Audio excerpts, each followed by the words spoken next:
ॐ अस्य श्री पंचमुख हनुमत्कवचमन्त्रस्य ब्रह्मा ऋषिः गायत्री छन्दः पंचमुख विराट हनुमान् देवता ह्रीं बीजं श्रीं शक्तिः क्रौं कीलकं क्रूं कवचम् क्रैं अस्त्राय पटे इति दिग्बन्धः। श्रीगरुड उवाच अथ ध्यानं प्रवक्ष्यामि शृणु सर्वाङ्गसुन्दरी यत्कृतं देवदेवेन ध्यानं हनुमतः प्रियम्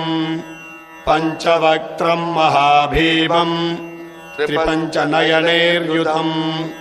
बाहुभिर्दशभिर्युक्तम्